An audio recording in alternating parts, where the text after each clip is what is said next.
हमर राज पार्टी के वरिष्ठ नेता नेताम जी ने रायपुर से चुनावी मैदान में उतारा अपना प्रत्याशी। इस दौरान उन्होंने पत्रकार वार्ता को संबोधित करते हुए क्या कुछ कहा, आइए सुनते हैं। एक तो आप सबका स्वागत इस पत्रकार वार्ता में। जैसा कि आप जानते हैं कि लोकसभा का चुनाव देश भर में हो रहा है, हमारे प्रदेश में भी हो रहा है और 2 चरण का चुनाव हो चुका है और तीसरा चरण अभी 1-2 दिन में वो भी करीब से समापन हो जाएगा। हम लोग 11 में करीब 8 सीट पे अपने प्रत्याशी उतारे हैं और इस चुनाव को भी हम जो भी हमारे पास सीमित संसाधन है उसे गंभीरता से लड़ रहे हैं और एक संदेश को देना चाहते हैं कि भाई हम इस प्रदेश में तीसरी शक्ति खड़े करने का प्रयास कर रहे हैं जिसका अभाव है और हम महसूस करते हैं मतदाता भी है। तो हमर राज पार्टी की तरफ से उसमें जनरल सीट में भी है, रिजर्व सीट तो है ही, उसमें शेड्यूल कास्ट के भी हैं, शेड्यूल ट्राइब के भी हैं। तो इस प्रकार से तीनों वर्ग के सीटों पे हम लोग अपनी प्रत्याशी उतारे हैं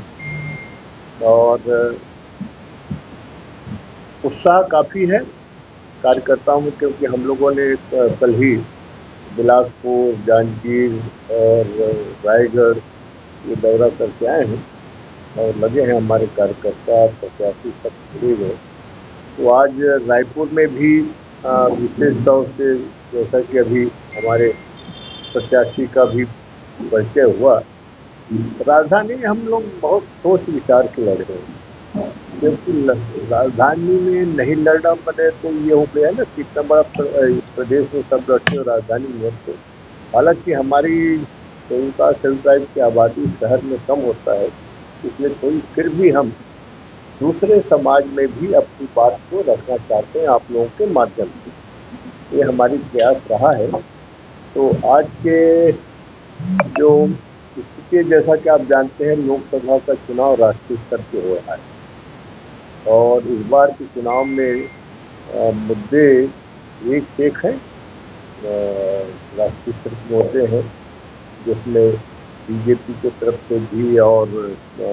बाकी अन्य उनके विरोधी दल है हिंदी गठबंधन का।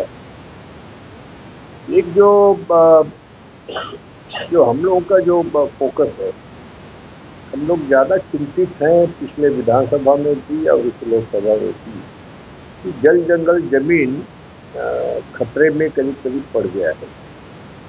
और ये दोनों राष्ट्रीय पार्टी इसमें गंभीर नहीं है, कांग्रेस भी नहीं है, बीजेपी भी नहीं है, क्योंकि बीजेपी ने हमारी जो वन में अधिकार है समाज का, उसमें करीब प्राइवेट सेक्टर को देने की करीब फैसला कर चुका है। तो बड़ा गंभीर विषय है और कांग्रेस की तरफ से जो सबसे महत्वपूर्ण बात हम लोगों के लिए हो गई है कि पेशा कानून में जो समाज को अधिकार कानून में दिया गया था, उस अधिकार को पिछली यूपीए सरकार ने उसको खत्म कर दिया। तो इस प्रकार से दोनों राष्ट्रीय पार्टी कहते जरूर हैं कि इन वर्गों को पिछड़ा वर्ग है कि आदिवासी है कि दलित समाज है कोई है, तो ये कथनी और करनी में बिल्कुल स्पष्ट दिखता है कि बिल्कुल अलग है। तो इसलिए हम लोग चिंतित हैं और उसी को आधार बना करके हम उतरे हैं।